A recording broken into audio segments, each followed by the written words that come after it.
This week on Pivot with Purpose, most of the time she doesn't like me or there's an issue with everything. So I don't know sometimes how to separate this guilt of, am I being a bad mom?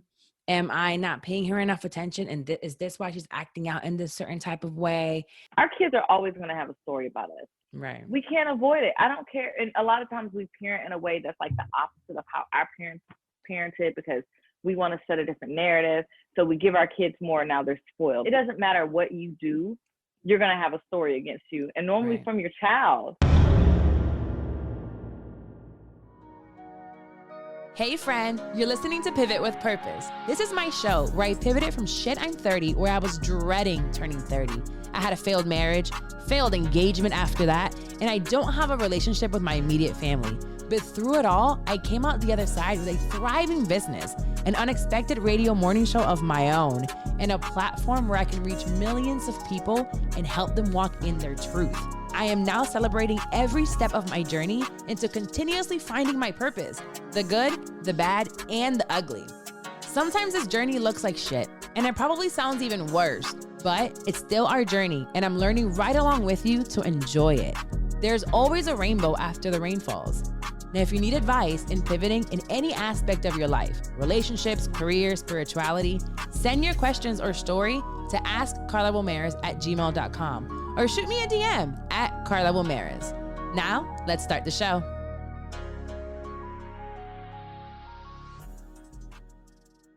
So welcome back, guys, to another episode. This week, I have a repeat guest, and I actually enjoy when we have a repeat guest because that means I like them. That means I had a good time. So I'm gonna say your name. I always fuck up your name, Shanica. Yeah. Wow. You see? Oh, I got it right. Finally. You got it right. I'm gonna go through the whole spiel again of everything that she's done and doing and why she's busy and why I love talking to her. But before, we're just gonna go straight into the shit you should know, because it's really straight to the point. I want to make sure that everybody goes to vote. This is coming out now, I think next week. So we'll be it'll be like the 20th October, maybe something like that. And I really don't care who you vote for. We shouldn't ask. I think that's the thing. You shouldn't ask people who they vote for, but just vote. I saw someone recently say how in our culture, and people of color are like, oh, our vote doesn't matter. But we're like, if our vote doesn't matter, why do white people take it so serious to go out and vote? Right. They're all out there like lined up, making sure to get there. So if it counts for them, it should count for us too. And if we got that right to do it, just go, just go, get it done. And you don't have to leave your house. You can do a mail-in ballot. So go. I think the last is the 3rd, right? November 3rd. Yep. For voting. And then this morning, another announcement I have is Whatever She Says, the podcast with myself and Wax, is dropping October 27th. So that trailer should be out any day now, and the full episode on the 27th. And it's gonna be interesting between him and I. I'm trying to get him to stay within an hour. Now, this morning I received a phone call that someone I know tested positive for COVID, and there's so much going on with this COVID thing. Sometimes I'm like, it's real. Or is it as bad as I might think it is? And I wanted to have this conversation with you because I saw 2 things on CNN. And one was, so I'm type O blood. Mm-hmm. And they were saying that people with blood type O may have lower risk of COVID-19 infection and severe illness. There's 2 new studies of it. There's studies about everything. Yeah. So you can find a study to like go with whatever you want it to go with. But I was like, this must be why I have not been positive. Other than that, I've just been saying. You've been out in those streets. You've been out in those streets. Girl, I go to all the grocery stores. You hear me? I go to all the Aldis and the Publix, and I find all the produce markets. So not really the streets, but definitely the grocery store. But I've just now known people. But the other thing that I saw was that when I did my retreat the last month, one of the girls tested positive. I had everyone get tested, and they had to give me their results week of, and they had to get tested week of. And she tested positive, and she's like, I'm pretty sure that I'm not. She's like, no one in my family has it. Everyone's negative. I don't have any symptoms. I think it's a false positive. Yeah. And I had not heard of that until then. So did she go back and retest and not have it? Yes. At first I was like, okay, so listen, girl. aside from just COVID period, I'm Yeah. pregnant. So Yeah. no, but she did go back and get retested and it was negative. How many days in between? I believe same week. Wow. And that's Negatives. say a lot. Right. So now I did more research through it with May, and we're like, oh, there is such a thing as false negative, false positive results. Oh, well, that's in testing, in any type of testing. It's Right. a such thing as false. So it's like here with this super new thing, of course. Yeah. Right. And then Yeah. another thing that I saw was Johnson and Johnson was doing vaccine trials and they paused them. And I'm like, don't we all know that Johnson and Johnson just is not like I don't know. I don't think I would trust them. And you have to be really, I mean, you can't never tell people what to do for a couple extra bucks because they'll do anything. Yeah. But damn, going to Johnson and Johnson for a trial for vaccine for COVID, you're suicidal. You Listen. But you're in Atlanta, and I brought up this COVID thing because Atlanta seems like it never shut down. Atlanta never shut down. Atlanta shut down in an Atlanta kind of way. So like our restaurants, they were open for takeout, but you couldn't go sit inside of them. We had social distance parties. We have How does that work? Pride here, right? I don't know because I didn't go, but we had Pride here, and on that day, like I live right up the street from Piedmont Park, which is where they normally have Pride. So my friend and I walked up there, and it was popping. So it was crazy because we're walking around and, we have our mask on and, being aware of social distancing and not getting too close to other people. And then we got to this one area of the park where they were dancing. And I mean, it was like 200 people just huddled up. Now, my take on COVID is kind of like you said before. I believe like it's real. There are people dying. There are people getting sick because in order for something to be perceived as real, people are going to have to die. People are going to get sick. And I think we're all smarter than now to know that this government, don't think that they won't do what they need to do to get their agenda across. So I'm not ignorant in that way. And so I believe that both things are true. It's kind of like right now, people believe like if you have different theories on COVID, that means that you don't believe that people are dying. I believe that people are dying. I believe it's a real sickness, but come on. At this point in time. At this point, come on. I get it. I know there are some like super, I don't know, those really crazy, I call them like crazy Christians, like out there. They're like, no, it's the government and there's no such thing as, and I'm like, well, I mean, if you really look at it, COVID's been around for a while. People are getting sick and some people have died. Yeah. But I also see it as, and I've talked about it on the show, as like another strain of a flu, maybe a stronger strain of a flu, and you have to be careful. So whatever. I just, knowing that the person that I know of that was tested positive has no symptoms and all these things, it's just like, I don't know at this point, I don't know what's going on, but it upsets me because I'm going through this pregnancy in a way that I never thought I would go through it because of COVID. So it kind of sucks a little bit. But yeah, I thought that was interesting, just specifically because Atlanta just seemed like it was just moving as usual, and no one I know has said, I'm in Atlanta and I caught COVID. The thing is with Atlanta, so when COVID first happened, it did turn into a ghost town here. Like for the first few months, like you could go stand out on the interstate and there were no cars. You couldn't get an Uber, you couldn't get a Lyft, you couldn't get anything. And I live in the city, I don't drive, and so my main transportation is, Uber and Lyft. And I mean, it went from costing $8 to get up the street to costing $32 to get up the street because there were like no drivers. So we definitely experienced the change, but it was short-lived. And then of course with the protests, the riots stopped a lot of that. You know what I mean? So people went from I'm staying home, I'm not doing anything, to like, oh no, we got to, protest police brutality. And that's when Atlanta really popped back up. You know what I mean? That's when we opened up, because it was like, you realistically, we're cool because it's cold outside. COVID started in March. In Georgia, anything under 70 degrees, we don't mess with. So it was cold. When it comes here, we're going to wear rebel jackets. But so it was cold. So we were like, yeah, we'll stay inside. But Atlanta has the world's greatest summers. And so I knew, I was like, going into the summer, I'm like, let's see how long people actually stay indoors. We just have really epic summers here. And we have the festivals, we have the parties, we have the parade, we have everything. And with COVID, even though those things didn't happen, the energy and the spirit was still in the air. And you're right. Right. Like, I personally don't know anybody that's caught COVID. Wow. I don't know anyone. I know friends who say they have friends, and I read the internet Right. reports, but I don't know anybody. Well, I take that back. I do have a friend that says she tested positive, but she didn't have any symptoms, but she quarantined. And so I don't know, I you know. know. It's like and I can't say it's not valid for those that are on the internet saying my mom or brother or sister, the whole No. family died or something along those lines. Right, But right. personally, I just haven't experienced it, so I guess I that's haven't experienced it, it's a personal experience type bro. of thing. And I stay out of the conversation. Talking about COVID is like talking about politics and L- race.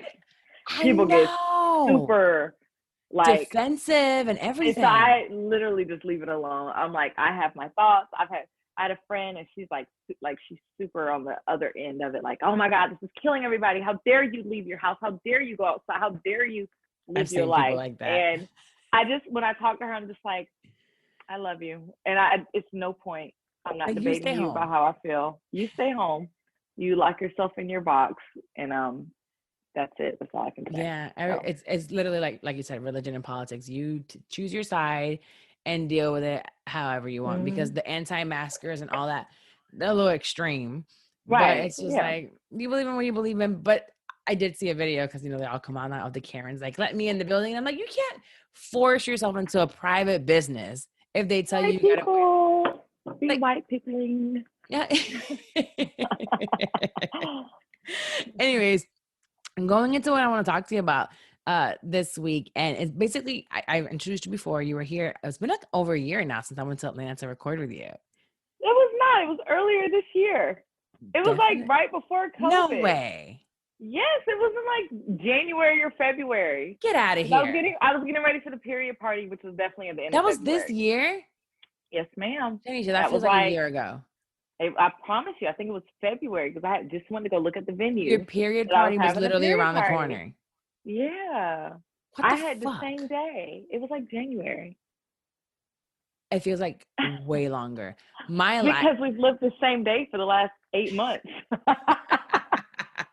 This is the longest Especially 24 me. hours ever. The day is No. never going to change. My days have not changed since COVID. Like it's been the craziest thing. But if you guys remember her from the last episode, she is the founder of Black Moms Blog. Then you're also a writer and you've been published in a bunch of really cool high places, honey, like New York Times and OWN. And if y'all don't know who owns OWN, is Oprah. Just in case y'all didn't know. Parents is probably Parents Magazine, right? Mm-hmm. Which we see at all the doctor's Mm-hmm. appointments when we go to. Yes, yes. They always have all the Parents All of them. magazines. All of them. Washington Post, and I'm sure so many more that I like didn't even like find all of them. But then you're also the author of the piece of my piece of the pie, and then now you just told me you have another book coming out. Yes. I do. So this is the book, My Piece of the Pie, and this is a collection of stories from Black women entrepreneurs about basically how we turn lemons into lemonade. But I actually just finished my book, and it's called Oh Sis, You're Pregnant, and it's the ultimate guide to Black pregnancy and motherhood. That is so exciting. You would think that you're so knowledgeable and you're so involved into like motherhood that sometimes I'm like, she only has one kid. I feel like she has a million, but you do. Everybody else's baby is like your I have baby and their everybody else's pregnancy. babies. Yeah. I don't. And honestly, that's what it is over the last 5 years. I'm an expert in my field because I do have one child, but I've written the articles, I've done the meetups. I have so many women around me that are mothers. I have a community of 500,000 women that I talk Wow. to every day and, converse with and poll and survey. And I've done so much research. And after writing this book, I'm like, goodness, I need to go get my freaking doctorates because I was reading over it this morning, and it's so different when you're writing it and then you go back and read it from a reader's perspective. And I was like, Right. wow, this is really, really good. And so, yeah, I've gained my Yes. knowledge, not just through my own parenthood, but through just talking to mothers and even doing things like this. I think like you started this 5 years ago and your journey into this whole business and realm of the world of pregnancy and motherhood, not knowing that 5 years later, you were going to reach basically a whole new baby boom. and be in the midst of it and be an Yeah. expert in it. Yeah. So shout out to the ching ching that's coming in with this book, honey. That keeps coming in for you. But when you're talking about entrepreneurship, and it goes a little bit first to the first book, like Piece of My Pie, there's this sense of entrepreneurship and motherhood and the guilt that comes with it. It's like, Yeah. how do I choose between my kids and my business? Because I feel like when people have just like a 9 to 5, you go to work, you drop your kids off at school or daycare, you come home, you have your dinners, but that's not how life works when you're an entrepreneur. And Nope. you have your ups and your downs, and you have your months when you're like, I'm rich, like billionaire. And then you have your months when you're like, okay, Ooh, so I'm not right. sure about this month and how it's going to go for next month, So how do you deal with guilt? Because I'm dealing with that a little bit, or how I'm going to deal with it after. Oh my God, I still deal with guilt. So it's not even a question like, how do you deal with guilt? It's like an everyday process. I told my friend recently, I'm like, I'm a great mother. I've mothered very hard. My daughter just turned 8. And for the first 7 years, it was all about her all the time. And I was a co-parenting parent. She has a father, but I still had her majority of the time. He got her like, one day a week, and then every other day, and then a few hours on a Saturday.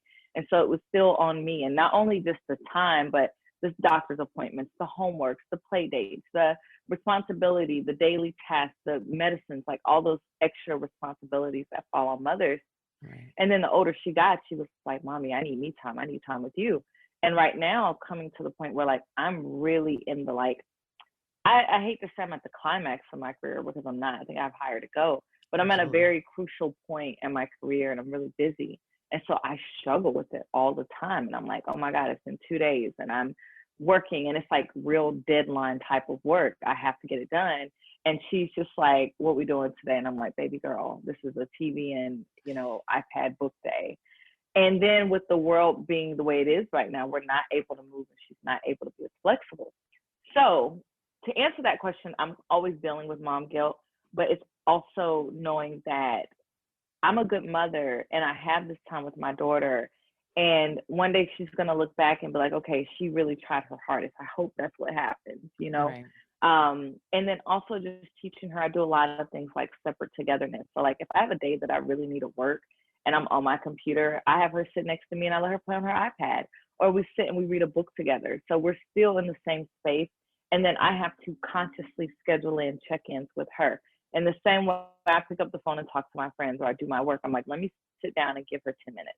Let me sit down and give her an hour. Let's cook together. Let's make these intentional efforts for me to just show up for her as a mom. And sometimes that's what you have to do. It is. I think that you're at a great age where she still kind of like idolizes you, and you're like, Mommy, and all that. I have the like totally opposite experience at this point with this teenager, and she's not been with her dad most of the time since April. I sent her off, and I was like, you got to go. It was only supposed to be for like a 2-week period, and then they were like, yeah, school's not coming back, and I was like, neither are you. So stay over there for the first time in 15 years. So I've been having her come back every month for about a week or so. And the first time she didn't come back for 2 months, like when she first left, I was like, you're not coming back for a while. And then I find out I'm pregnant, which she knew we were trying, but I'm at this age, she's at this age where it's always fighting me. And sometimes most of the time she doesn't like me, or there's an issue with everything. So I don't know sometimes how to separate this guilt of, am I being a bad mom? Am I not paying her enough attention? And is this why she's acting out in this certain type of way? And that's so hard to deal with. And like you said, I don't think it's something you can just get over. It's just like an everyday dealing with it and how to And just then you're manage pregnant. She probably feels like there's a new baby coming, my family's being it. replaced. But this is something I genuinely realized when my daughter was younger. When I was pregnant, in my mind, I was like, I don't want to have any problems with Cameron. I'm going to be the world's best mother, and she's not going to have these stories about me. Our kids are always going to have a story about us. Right. We can't avoid it. I don't care. And a lot of times we parent in a way that's like the opposite of how our parents parented, because we want to set a different narrative. So we give our kids more, now they're spoiled. We give them less, now they're neglected. We send them to their dads, now we're taking too much time. It doesn't matter what you do, you're going to have a story against you. And normally from your child, and so it's almost like there are going to be a certain amount of years that you're like, look, kid, I love you. I hope that you can look back at this time and realize that I love you and there's nothing I'm doing from the negative part of my heart. You know what I mean? And so also with moms, like you said, you sent this to her dad for 2 months. Somebody will look at you and be like, oh my God, how do you do that? Men do it every day. Men have Every kids and day. disappear. And so, but when a mother says, I need a break because, you know, my daughter's gone in the summer for 2 months. She's gone June and July with my mother, and it's the best break. I have time to sleep in. I have time to work. I have time to just sit in quiet and peace. She's gone with her dad half the week. You know, she's not here right now because she's with her father. She comes home today at 3:30. And those parts I don't have guilt over. It's more so of it's kind of how you said, like, how is she feeling towards me? Right. Is she going to remember me as this negligent mother? Is she going to remember me as this mother who wasn't there because I let her spend time with her father? Is she going to get closer to her father and his girlfriend? Like, those type of guilt are real. There is a long list of Black-led products that fit into your daily lifestyle. Show Black founders some love, not just during Black History Month, but all year long. There is power in every purchase because every time we buy Black-led brand, we make room and create demand for another Black-led brand like Natural Vert Granola, Partake Cookies, Creamalicious Ice Cream, Midwest Kids, the Lip Bar, and so many more. Black founders and the products they bring to the table are creating a whole new world of choices at Walmart. So go to walmart.com/Black and Unlimited to discover all the amazing Black-owned products you can add to your daily routine. Yeah, my daughter's a total douchebag. So she decided to save her dad's girlfriend on her phone as best parent ever. And I think I talked about it during our Patreon meetings. And I'm just like, girl, if you thought that was going to get under my skin, you're sadly mistaken. Go ahead now and hang out with her. But one thing that does upset me is the mentality and the old school mentality that I think as new moms, we need to get away from. My grandma. So my grandma calls me and she basically calls me a bad mom because I've let her stay with her dad. And I'm like, do you not understand that I've had her for 15 years? You've had her for 15 years. You take 1 year to yourself and all of a sudden you're the world's worst parent. The worst. And it's mom shaming happens from other women. People don't realize that. I've gotten mom shamed from men before, but it's normally from women projecting their guilt and their struggle. So because you had to raise your kid alone, now you feel some way because I have time to myself. No, I'm not going to let you put that on me because our kids need both parents, and we have to get away from this narrative that the mother is the only parent. Like, no, not at all.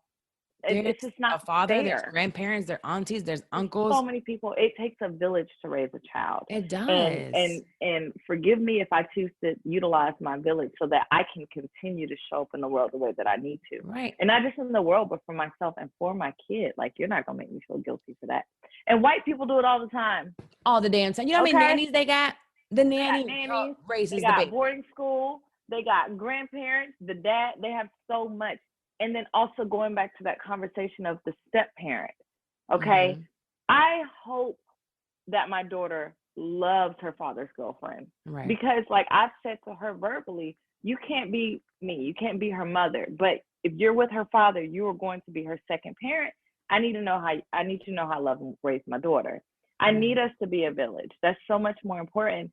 And teaching kids, you can't pit that person against me. That person is my partner in parenting you, whether it's your father, his girlfriend, his wife, whomever he's with at that time. If you're around her, we got to get along. So there is no pitting against. I don't hate that person. It shouldn't be all that. We're family. That I have never spoken to or met my daughter's dad's. Really? Ever. Why? I don't know, honestly. I don't know. So they've been together for years. Like they're going on their second child now. And my daughter's now been going to their house since 2017 is when she started going once a month, like 1 weekend a month. And then I upped that last summer when I sent her for a month. And then this year came along and I was like, yeah, got to go. That you're going over there. So this is the most time she's ever spent, but I've never spoken to the woman. I don't even know what she looks like really outside of like my daughter's pictures. And she's never reached out to me.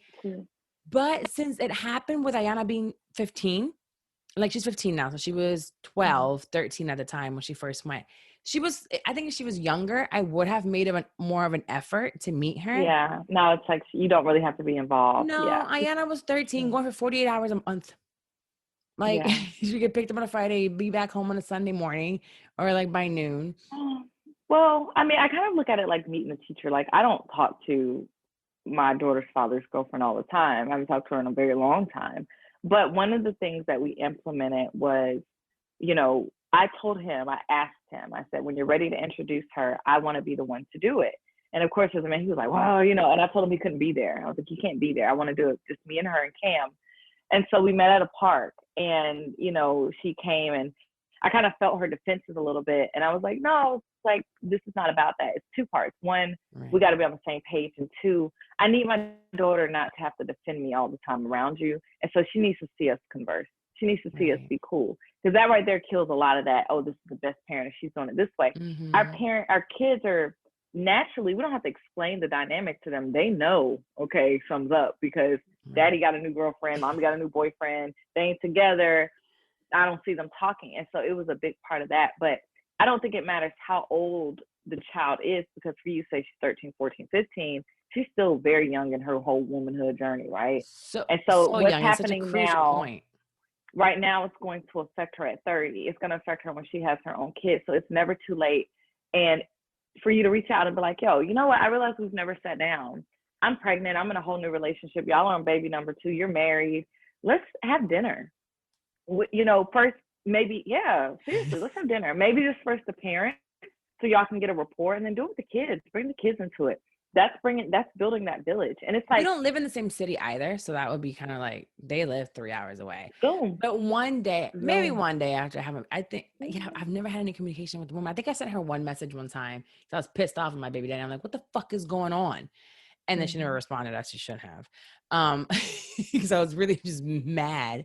But outside of that, if it were up to me, I would have said something or met her already, but he's just kept it very separate. I do check in with her a lot. And I'm like, hey, are you okay over there? Everything's good. You really enjoy her, right? And she's like, yeah, I really like her, whatever. Whenever she gets in trouble, and she just like, recently she ran out the room and she's like, I want to talk to her. And I'm like, I don't give a donkey's ass who you want to talk to. It's me and your daddy. Like, sit right there and like, I will show up and drive these 3 hours and whoop your ass. Well, I mean, would you be opposed to the woman sitting in the room since she is participating in raising a daughter? Oh, no, not at all. Is that a no? Okay. No, I don't mind it. I don't mind it at all. No, she was just being an a-hole that time, and she got caught in some lies, and she thought she could like escape it by saying she wanted to talk. Her dad's like, hell no, get back in here. Like, you're just trying to leave the conversation. Yeah. She's like super manipulator. But yeah, there's just that guilt of, am I doing enough? Am I being shamed by others? Which I have. I've been shamed on like blogs and those like pages where people just talk, or on DMs like, your daughter's still not with you? You're sending her back to her dad's house? Why isn't she staying with you? But why can't she be home with you? And I'm like, why can't she be with her dad? No one ever sent me. Why can't she be with her dad? No one messaged me all these years saying, why isn't she with her dad? Why do you have her so much? Wow, why you have her again? Are you still the only one going to her dance recitals? Are you the only one taking her to school? Are you the only one taking her to the doctor? Wow, that is just wrong. Nobody said that to me. Right. Nobody cares. Nobody cares. They didn't care. Because our nature and our culture, we naturally have sympathy and empathy towards men. And people won't call it that, but that's literally what it is. We have a sympathy to their disposition, because we still have this idea that men go, kill the pig and bring home the bacon, and the mom is the housewife. Baby, times have changed. Big time. Ain't it no more. Okay, I'm all about equal partnership, 50-50. Where we at? Yes, please. That's the only thing I'm going 50-50 on is parenthood. Okay? That's it. That's it. Just parenthood. But it's definitely got to be 50-50. And I don't mind gender roles when it comes to that. Like, I'm okay with like making the meals and take care of the baby this way, and you taking care of the baby that way, like in parenting. But outside of that, I'm doing my thing, you're doing your thing. We're going to keep it that way. Now, since you speak to so many women and so many mothers, what is one of the things you hear the most as a struggle? Like, what is a new mother's struggle, or maybe a mother with an older kid that you hear the most often? I'm going to say the thing we're not supposed to say.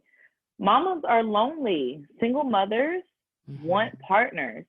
And I feel like as Black women, we're raised in our life. You're so independent. You don't need a man. You know, this whole narrative that you can do it by yourself. And the reality is that we're fucking tired of doing it Yes. alone. We don't want to do it alone. And so it becomes a struggle of how do you date with the kid?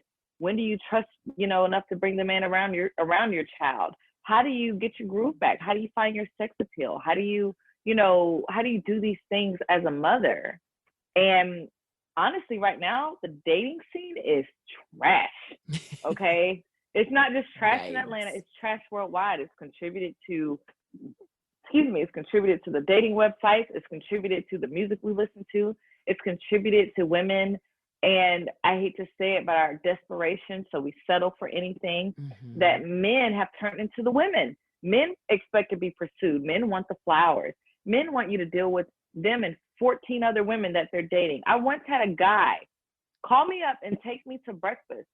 And his proposal to me was, I'm considering settling down and it's between you and 4 other women. Why should I choose you? Bitch, what? I was like, Like you're what? getting interviewed? I'm being interviewed to be your partner? Get out of here. So the roles have changed. It has What? changed. No, it's really happened. This is Atlanta. I don't tell you about Atlanta. Atlanta's a whole hot mess. Wait. How do you get Oh, out it's of that bad. situation? Like, okay, I got to I go. enjoyed my breakfast that he paid for, and then I went home and made a post about it, and then he blocked me. He thought he was so important. He was just the most pompous asshole of a man I've ever been around. And he just thought that everything was, hey, love. And he was just so full of himself. And he sent the WYD text messages. And, he had this blue Jeep and this nice condo, and he was tall. And he was a beautiful man. But because of these things, he just thought that he was his God's gift to women. And every time I used to see him, I would just look at him and be like, you're so fucking boring.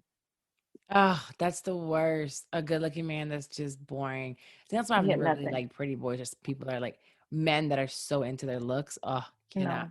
stand this because I'm not, and I Nope. I wear the same thing every day, so it's not that big of a deal. So yeah, loneliness is definitely, I think it's a thing and once introduced because there's that stigma that you just raise your kid and no one else should be around them.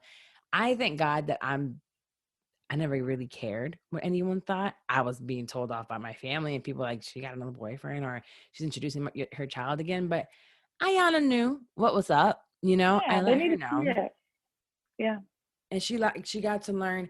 She saw some bad things in a shitty relationship, and now that she's older, I'm like, I taught. She learned through them, hopefully, and I was like, this is what you should not deal with, what you should not expect. I made these mistakes, and I know now that she's getting older, I'm like, she's eventually gonna start dating, and she's gonna be 18 in less than 3 years, so she's gonna get her heart broken. She's gonna deal with Yeah. douchebags. She's gonna deal with all these things. But how do I teach her as a mom to deal with them? So hopefully she has seen my struggles and learned a few things from them. Well, not only that, Carla, it's like, where do we get this narrative that we have to hide who we are from our children? And of course, there's I respectful can't. boundaries. Like, I don't Right. want my daughter to walk into my room and I'm in the bed with a man. But Mm-hmm. it's like, it goes back to what you said. She's dating now. She needs to see healthy No, not yet. and dysfunctional relationships. You know what I mean? So that she can understand how to maneuver it. And I think a lot of times we want to protect our children from, it's like, well, Yeah. you shouldn't introduce your kids to a man till you're about to get married. What if what if your child and that person don't get along? I think there's nothing wrong with introducing them fairly early in a very public, child friendly setting. Let's all go to the park, especially if he has kids too. You Right. know what I mean? Let's go get some breakfast together. Let's keep it super light and introduce her in the same way I would introduce my girlfriends. Hey, this is Right. mommy's friend Carla. This is mommy's friend Mike. You know what I mean? Or whomever. And Right. gauge the feeling and build from there. Like, this is just a friendship to the kid at first. They don't know y'all are having sex. They don't know I don't y'all need are to tell fighting. you. They don't need to know those things. But you do need to establish a rapport between your child and your partner pretty early, because my daughter is very palatable. She loves everybody. And I was dating this guy one time and she was like, I do not like him. And that was it. That was That's it. it. There was nothing We know our more. children. Like we know when our Yeah. children want to be just a-holes, like my daughter wants to be sometimes. But then Yes. I know who she is. Mm-hmm. So when we recorded last time, it was I was about 6. So then if it was January, so I was about 6, 7 months in with my relationship. And we had just in January, so a month before, I had gotten off birth control, but I don't think I had spoken about it. So it was when we were going to start trying, and I didn't know if I was just terrified. I'm like, this is just, what are we going to do? Let's just try this and go and shoot for the summertime, which ended up happening in the summer, but it's what I wanted. And you were saying you were dating someone, and we were both in that space where we're like, we Ooh, found our girl. ones. And when I got the Yeah. update from you, I'm not gonna lie to you, I got scared because I was like, I felt like we were in the same boat at the time, and we were both on this high, and it felt so good. And I'm like, shit, if it happened to Girl. her, it's gonna happen to me. I mean, so yes, last time we talked, I was in this wonderful relationship. I was with this person. He showed up in all the ways that I wanted him to show up, and he appeared to be those things. But I also feel like me and you were a little bit different because you and Wax had been together for a minute at that point, right? We have been together for about 7 months. We have been friends for over a year. Boom. So y'all took the time to get to know each other. Me and this Yes. person, it was kind of like that honeymoon phase. Like that's where we were. So we weren't in the same. You were about 8 steps ahead of me, but it felt good. You know what I mean? I'm like, I met this person and he's saying all the right things, and not only is he saying them, he's showing up for them. Right. But a person can still show up to the bridge and not be ready to walk across.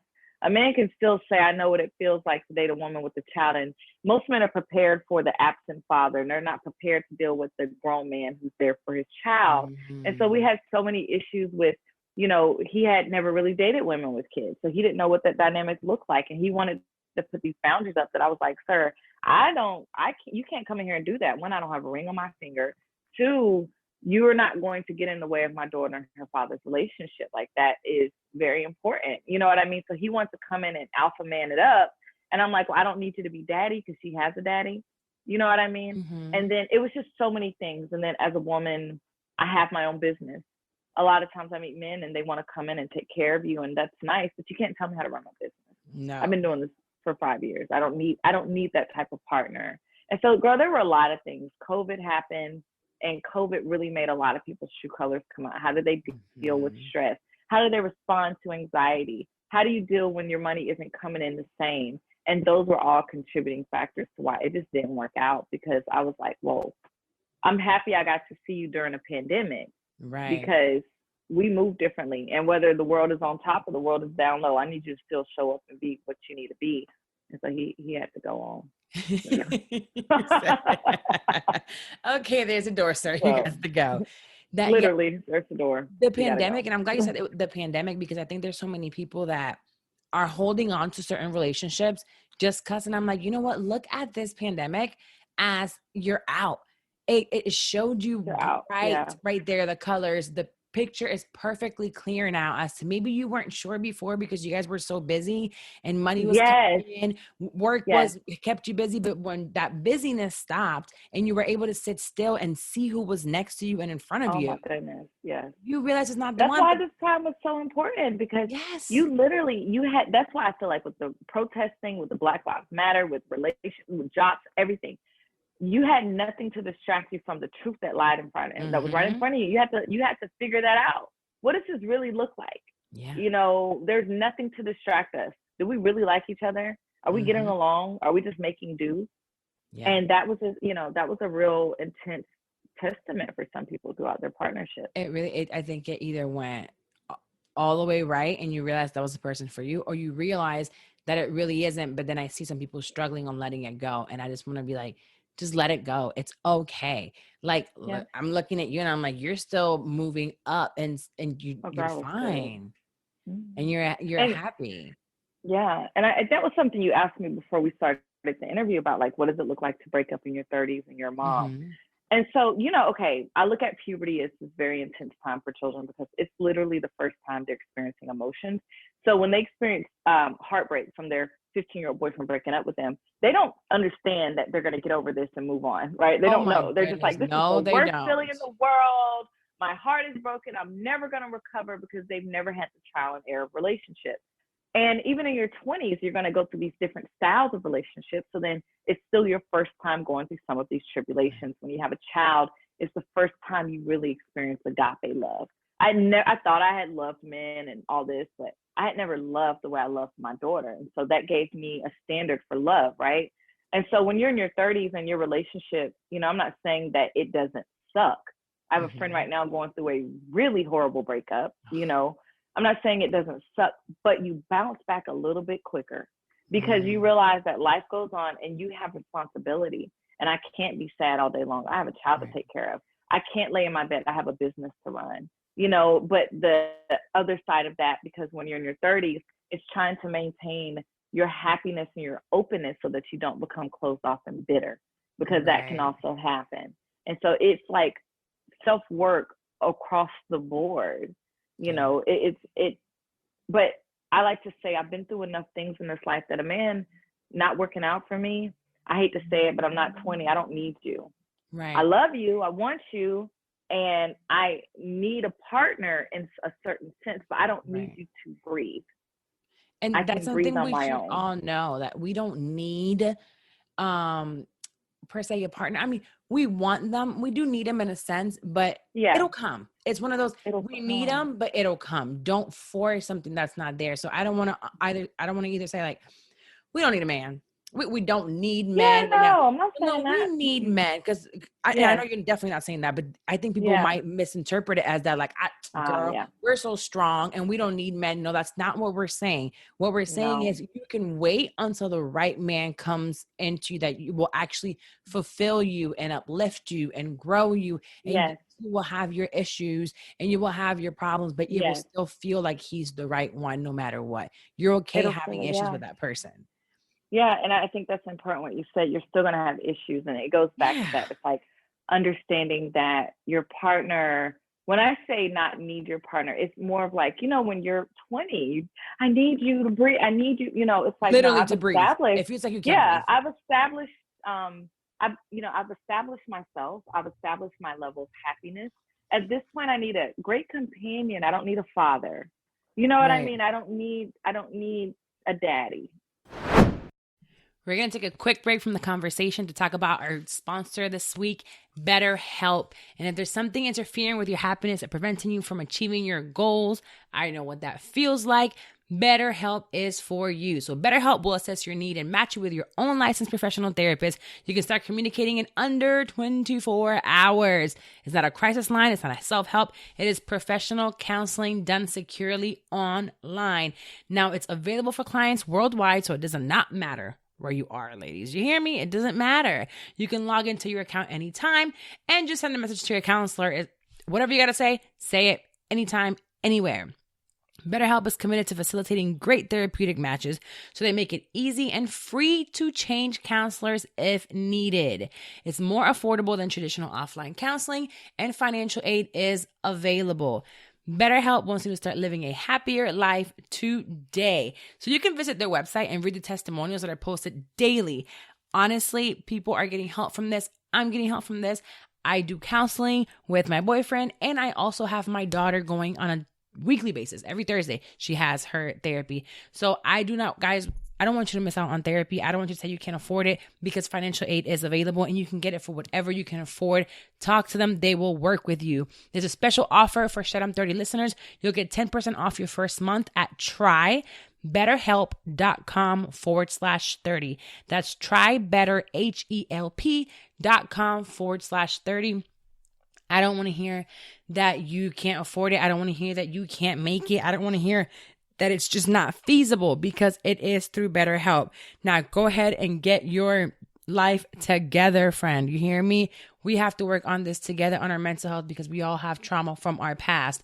Now, you've heard all of my trauma. I'm still working on it, and I will forever be working on it. So now it's your turn.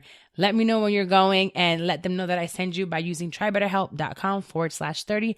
Now let's get back to the conversation. I need a man who says, baby, you're amazing.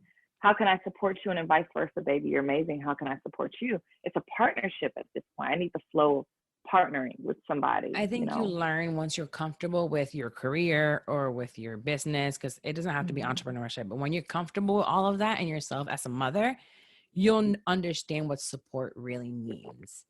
It doesn't necessarily have to be like they're they're guiding you or telling you what to do. It's by support. It's just like, this is what I need. Can you be there for me? And they'll just be there for you. They'll give you their And opinion. not judge me through the process.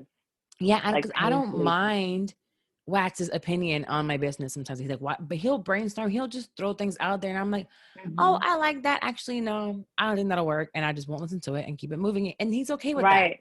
And that's Exactly. all the support that I need.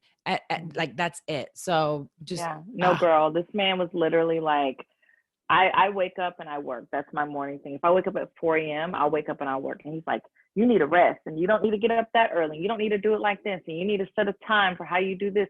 And it wasn't bad advice. It's just that I'm a creative. And so I create when I feel the urge to create. And that could be at 12 o'clock at night.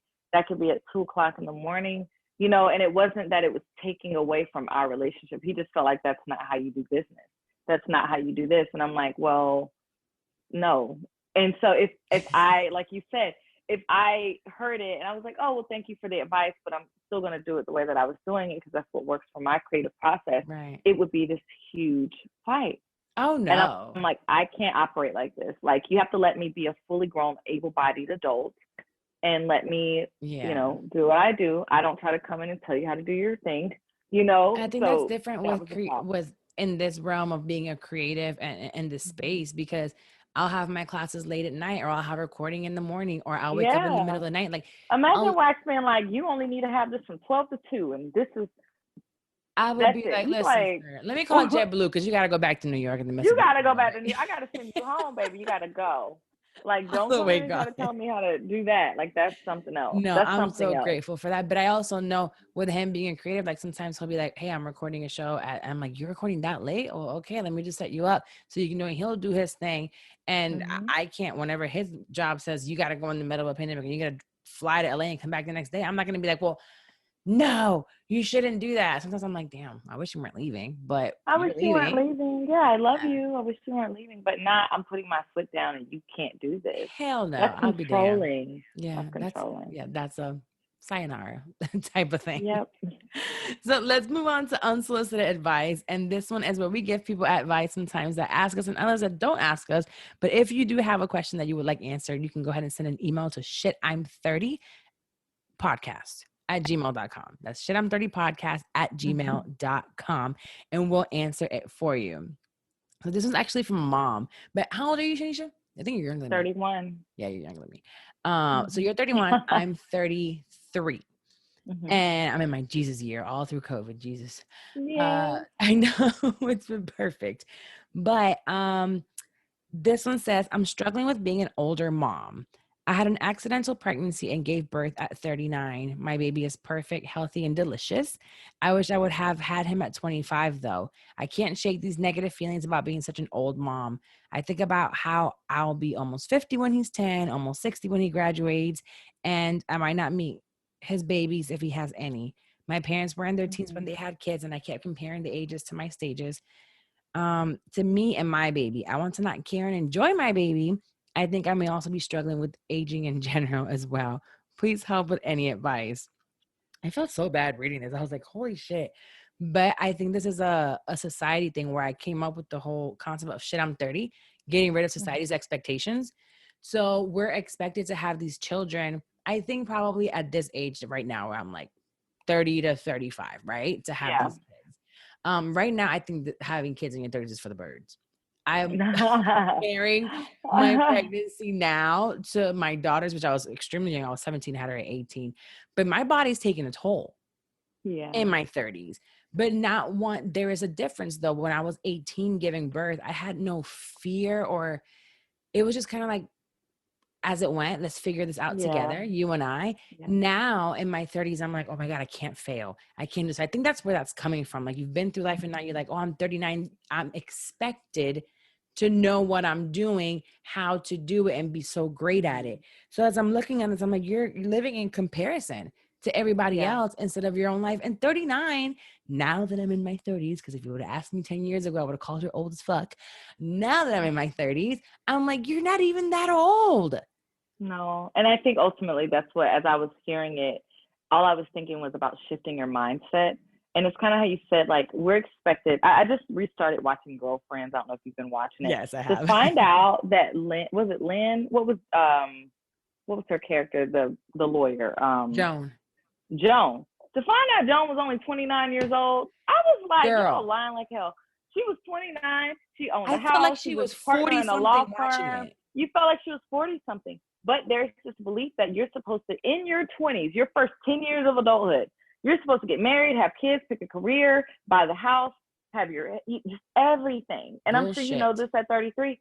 I don't think I figured out who I was as a woman until I was like 28, 29 years old anyway. I'm So still figuring it it out. all changes. And then not to mention, God willing, the average woman lives to 79.8 years old, I want to say. So she's 40. Okay. You're 40. You have the financial side handled, hopefully, if she's 39. Mm-hmm. Your money's better than it was in your 20s. Your self-worth, your knowledge of self is better than it was in your 30s. You should have a more stable idea of who you are, what it is that you want, your goals and your dreams. Getting pregnant in your 30s is amazing, and it's okay. And so, okay, she'll be 50 when her kid is 20 years old. She need to come to Atlanta because I know some bad 50-year-olds. Okay. Seriously, Lil Duval's been posting them, and I don't love his content too much. He's a little Listen, crazy, but he's been posting them, and I'm like, these oh, aunties, beautiful women. These aunties are what? beautiful. And it's really, if you're that concerned about your life, your health, your looks, eat better.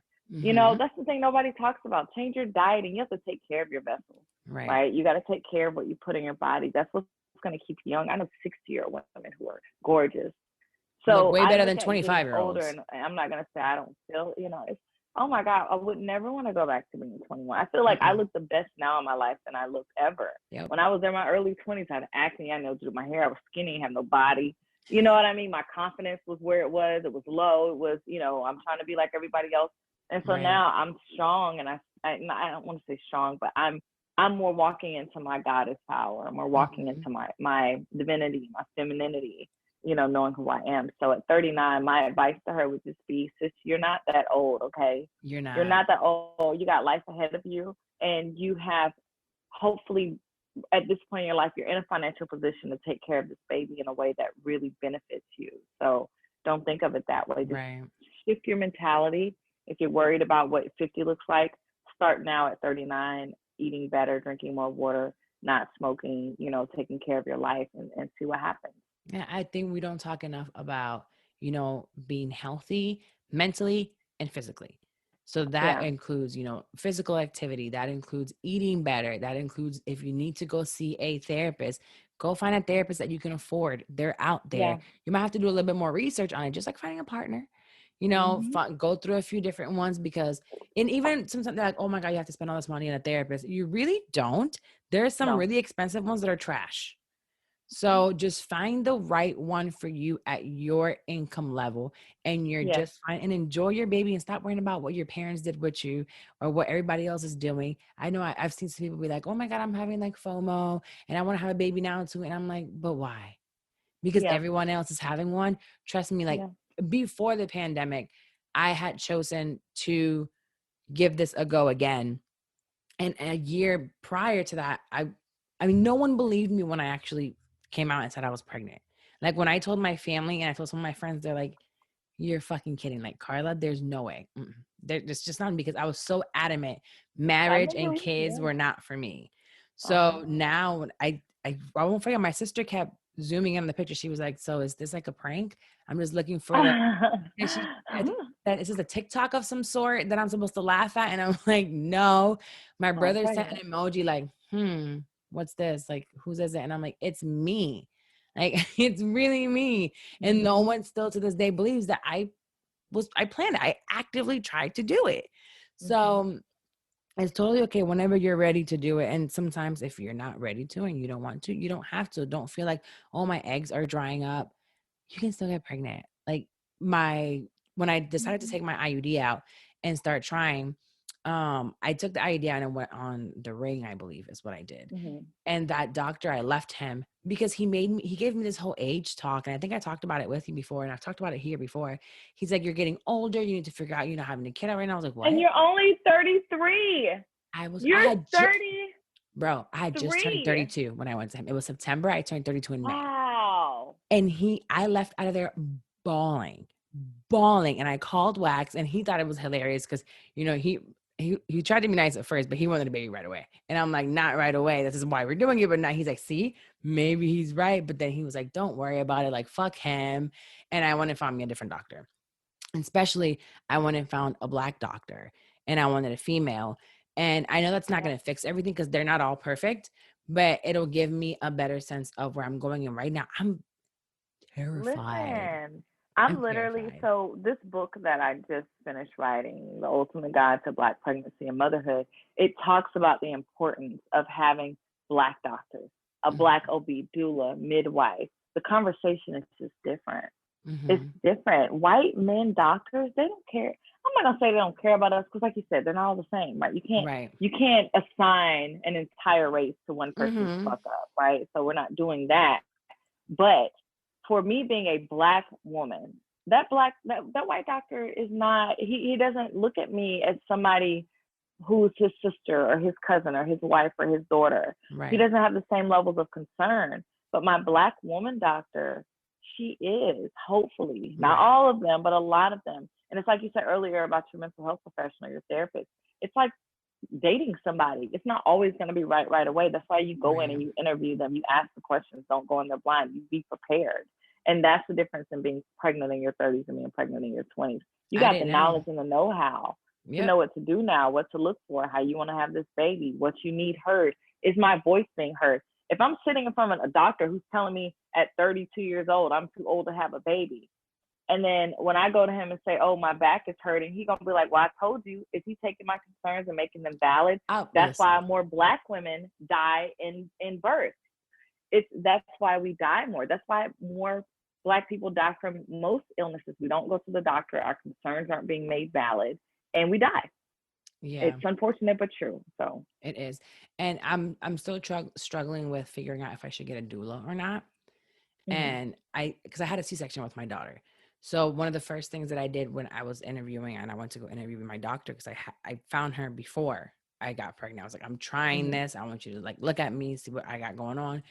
And now I'm like, should I get a doula? Because, you know, I know when you go to the hospital, you have to be like kind of ready before they put you into labor. They send you back home.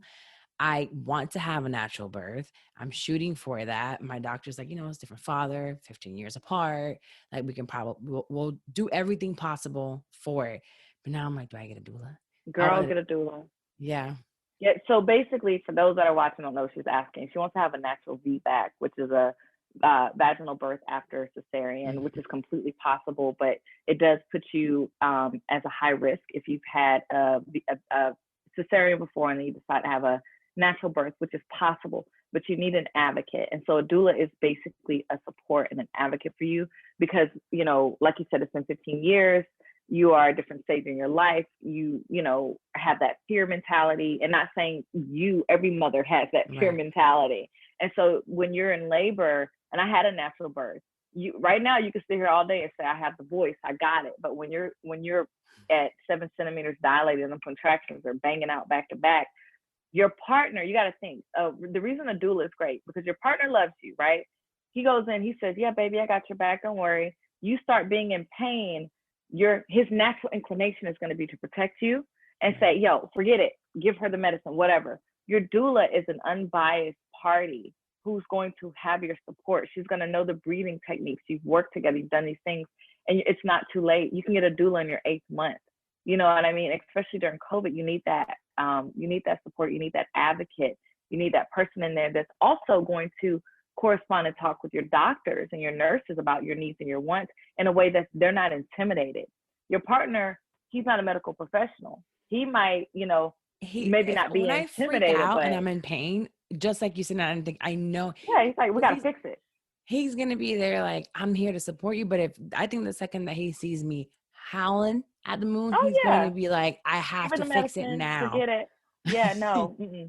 And that's why your doula is great. Your doula knows. Right. She's caring about you and she's concerned about you, but she knows not to give in to that first scream because you're gonna scream. It's birth. It Oh, hurts. listen, I was Labor having fucking hurts. I pulled my ligaments, my round ligaments, Mhm. and I was in so much pain. And as I'm going through that pain, and my tailbone's been hurting a lot, and I took Tylenol for like 3 days straight, and I was like, wait a minute, can I really do this?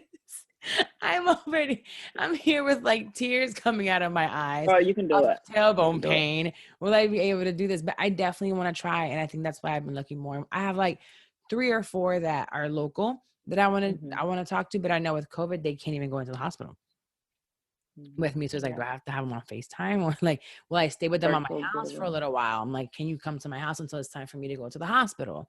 So I guess I'll be talking to them about all that stuff, but I really wanted this time. But I didn't even know what a doula was at 18. Right, me neither. There's no way of knowing any of that. Well, we're going to go into, thank you for that. Cause I was going to talk more into like my fears of pregnancy right now in my 30, how scary it is of having a baby during COVID. But I know that I sure am not doing it alone. The world has been fucking and sucking and we're all pregnant.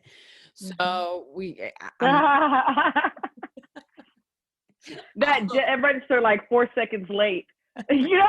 I was like, yeah, actually she's right. I feel like every other post is somebody else announcing their baby. And I'm like, Ayana didn't have anyone to play with. Between my group of friends, we are 4 of us pregnant, all 4 weeks apart. So it's like it was a gender reveal, and I'm the last one. I'm the last one. So it's 4 of us, and I'm like, this is great. My baby's actually gonna have kids to play with, because Ayana sure didn't. She had all kinds of adults because I was so young. So this is gonna be really, really different for me. But we'll go into the last segment so we can wrap this up, and it'll be my shit talk when we talk a little shit about what's going on. Nothing much.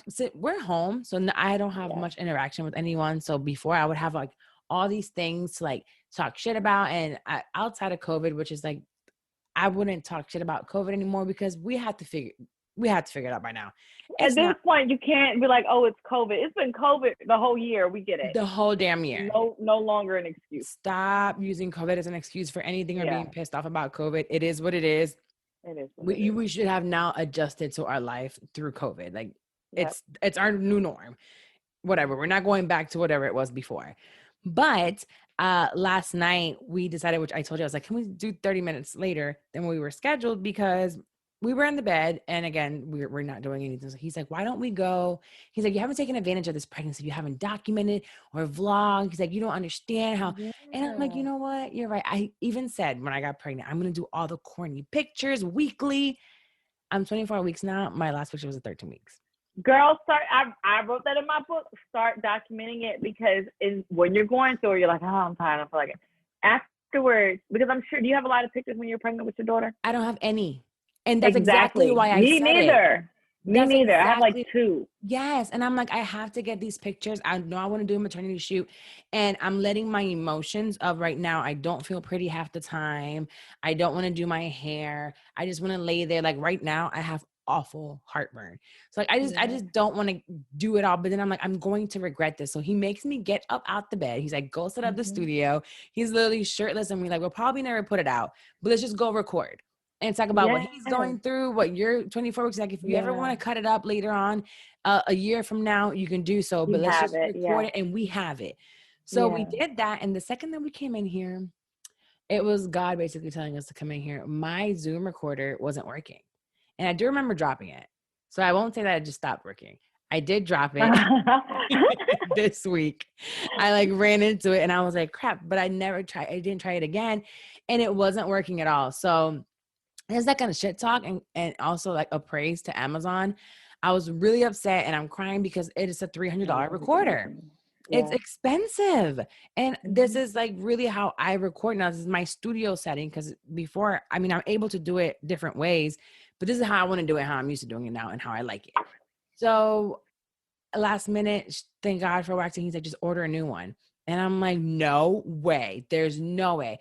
So I got really upset with him, because he bought me that for Christmas, and he can't figure out who he had buy it from me through their account. And he can't find the receipt for us to go like hit up the manufacturer's warranty. So I'm really angry. I'm like, come on, men. Why do men do this? I have I'm receiving a box. It's my box of important things. They got passports in there, Oh, I got receipts that like 90 days. Once they're out, I take them out and throw them in the trash. So things Oh, like you're this so don't happen. organized. I'm not that organized. You should see my desk, but in that regard, I've learned. Well, My desk is I messy do as a lot hell. of emails. So I have emails and I use this one specific email to do whenever I do purchases.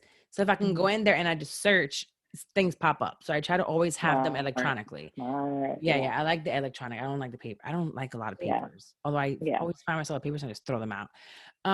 So last night I was really upset at myself. I was upset at him and I was just talking to like, how can you not? So he's calling his assistant and all these other people that could have ordered from. He's like, I don't know who ordered it. I just really don't know how I got it. It's not in my email. So it's 10:30 at night. We went on Amazon and literally Amazon had a thing where you buy it. And if you're Prime, they'll have it to you by 8 a.m. Can we just talk about how Amazon is like the Chick-fil-A of the internet shopping? And I know everybody mad at Jeff Bezos because he's rolling in dollars and supposedly ain't helping people. I'm sorry. I was talking about that earlier, girl. Amazon is my bae. I have Customer bought so service many is things. tip top. Amazing. Tip top. I ordered something on Monday. It's there by Tuesday morning. Yes. Come on. I've ordered everything from rubber bands to a bed off Amazon. I've ordered Everything. television sets, books, dildos. I've ordered Me too. everything. It comes And they're privately so wrapped discreet. at my door. And then I had got like an Amazon rush like during COVID because I moved into another apartment. So I like redecorated everything. I was getting boxes like every day for like 2 weeks. And one day they stopped. I was like, so then I ordered like some bread. Like you can order everything. I ordered essential oils. Like it's just stupid. And it's such a rush to get these boxes. You feel so happy. Somebody came to my door and dropped off a box. Literally yesterday, my friend came over to like spend a couple hours with me because I'm always home alone. It's just him and I. And I hear the Amazon truck and he goes to the end of the street and then leaves. And I said, I didn't order anything. Let me go ahead and order something because I don't think there's got to be something in my cart that I haven't hit by now too. Something. But the fact that I was able to at almost 11 o'clock at night order an electronic, this expensive, and for it to be here, it got delivered before 8 a.m. And I was able to set everything up and get back up and running to record with you. I was like, wow, this is amazing. I was really upset at myself for possibly breaking this thing. And I'm going to be really mad at him for possibly not having the receipt so I can get it replaced. But it is what it is. We got it done. So shout out to Jeff Bezos and Amazon. I don't know sides of how employees are being treated. I don't know. But as a customer, somebody went on my live and they said that the employees are like passing out from working too many hours. And I was like, wow, that's pretty bad. But they chose to stay. And they chose to take those hours. I'm going to say the thing you're not supposed to say. Y'all going to eat me up. Listen, you got to do better. So, friend of mine, real quick, because I know we're on time. Friend of mine owns a restaurant, right? The manager was complaining because he was having a heavy turnaround with the waitresses and the waiters, whatever, the wait staff. He's like, every time somebody's quitting, they're late, whatever. And the owner says, they're wait staff. What do you expect? Not as in, I don't respect them as people, but how old are you, 33? Yeah. Can you survive being a waiter? It's something you do in college. Something you do for fun. You know? There are some places, because I have a friend that works at a high-end steakhouse. And some of those waiters make like 6 figures. But even being 6 figures does not entice me to go be a waitress. Because not only they're making 6 figures, and I bet they're the world's best waiter. You know what I mean? They're top notch. So it's like, the point that I'm making is not saying that a person who's a wait person or whatever doesn't deserve respect, or a person who works for Amazon doesn't deserve respect. But, and we can come up with all the excuses in the world. Better yourself. Yeah. And I'm sorry. Extreme accountability. Make better choices. Get a better job. Go back to school. Take out the loan. Figure it out. And I mean, they can't force you to work that many hours, can they? No. So, you know, I feel like in this world, I love us. I love the liberals. I love all of it. But it's no accountability. Yeah. It's like no accountability. You wanted more money. You wanted more hours. You wanted the overtime. It looks good on the paycheck, but it's running down. And I know I have a follower, Janessa, so I know she listens. and she was on her 9th day of working for Amazon as a delivery driver. She's like, her back was hurting. And I was like, you know what? I have extra massage envy. I'm going to send you a massage.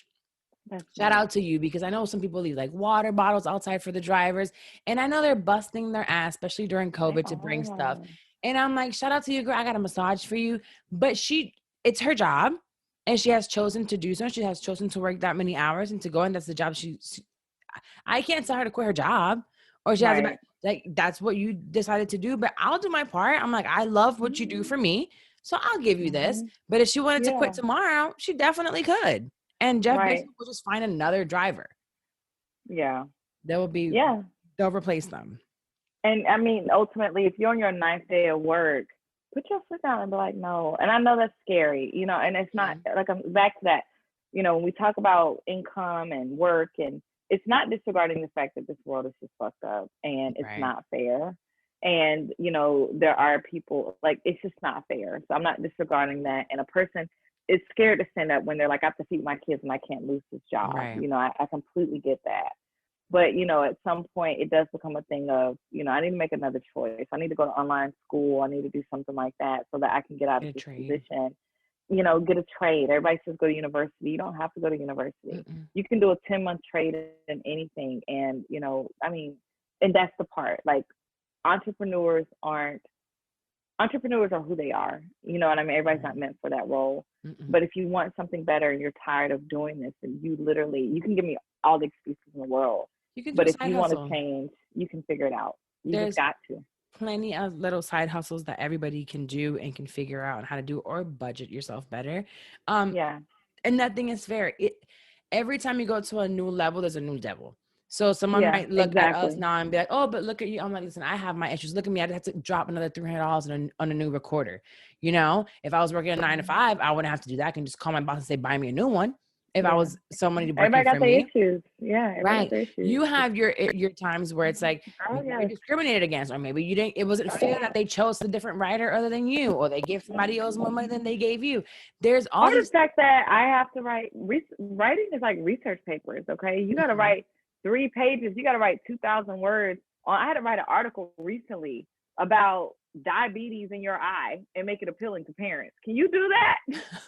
It's a lot. Okay. So you're right. It's a different devil at every level, but you gotta, if you want to stay at that level, you gotta do what you gotta do. So. And I like elevating, and I don't like being stagnant. I don't like being comfortable. I just posted something recently. I was like, how did I word it? It was like, failure, the enemy of success is not failure, it's actually comfort. And I cannot stand being comfortable. So if you're comfortable at any point in your life, or comfortable with a relationship, or comfortable with work, or comfortable with your kids, find a way to start feeling comfortable in the uncomfortable. You shouldn't be comfortable until you got money to last for your life. Now, when I hit my goal, I want to feel comfortable. You know what I mean? But I'm not there yet. But I feel like I'll get there, because every goal that I hit, then I want more. And then I want, there's always a new level that I want to get to. And it might not be that I'm not fine. You could be financially comfortable, but there's still this discomfort. I'm just not going to sit down. So it's like, no. Yeah. And it's like, I don't get comfortable in my relationship either. It's like, always let's test you. How much higher can you, how much can you, girl? Like, that's a whole podcast, Carla. Not getting comfortable and understanding, like, to stay in love, it takes work. And I believe, one of my beliefs is, when it comes to making a relationship successful, is to have joint goals. You know what I mean? We need to have something that we're both focused on creating, or, working, like something. We need to have a goal, like all the time, not once a year, not 6 years. Like, every month we need to set a new goal together. Like, what is our goal? We're going to do clean eating this month. Okay, we accomplished that. We're going to run a mile a day. We're going to do that. We're going to, whatever it is, we need to work on a project. We need to be doing something, being active.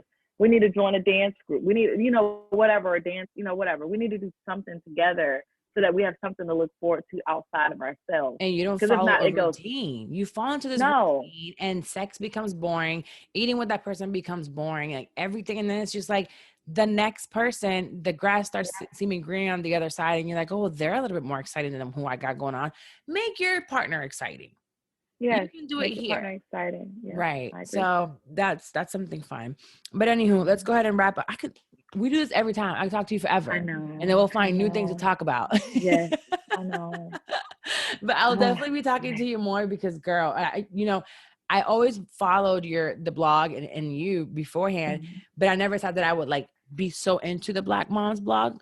That mhm. part, I was always like into yours. And I'm like, now I'm Yeah. like going into the other one, like, okay, Shanisha, I like you, but let me see what's Oh going on over here. yeah, B&B is real, girl. We got a whole conversation about sex, and we have so much stuff on the blog that people don't know. I'm like, go to the search bar and just type in a word, and it'll pop up. Yeah, no, you Like, have to, there's because thousands of articles on their website.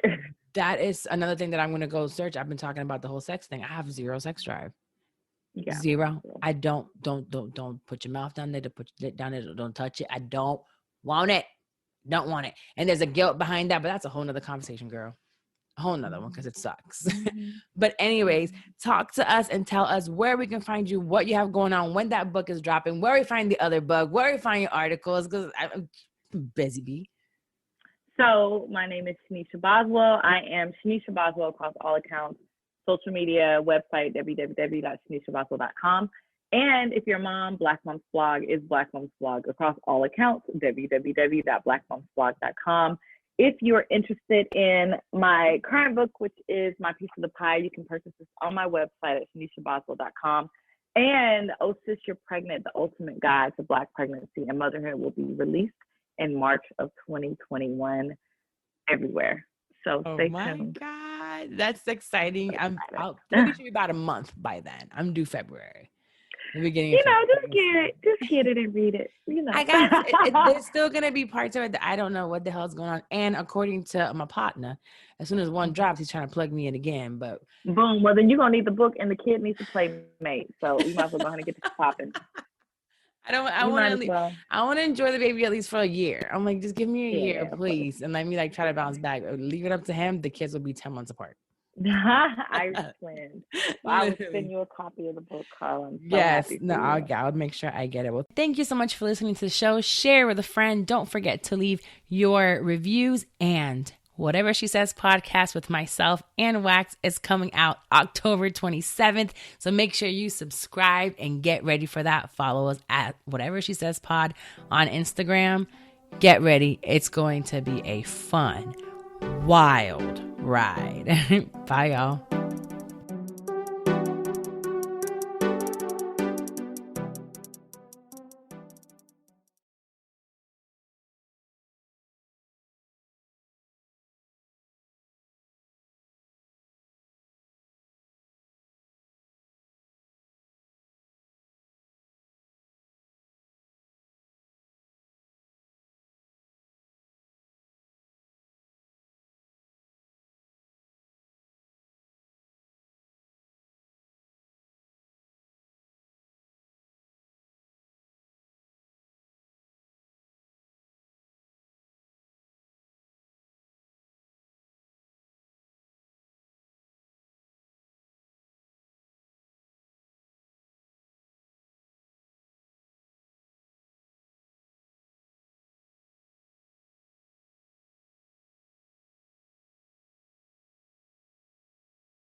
And remember, guys, to rate and review on Apple Podcasts. Share this podcast with your friends. This one's all of it, like dating someone that has kids already, who doesn't have kids. It's, you guys know how it is in this podcast. Everything is in the realm of us being in our 30s and dealing with, you know, like I said, new levels, new devils in our 30s. Yeah. So don't forget to leave that review and tweet me at Carla Ramirez. Follow me and Shit I'm 30 podcast on all platforms as well. And I'll see you guys next week. Goodbye.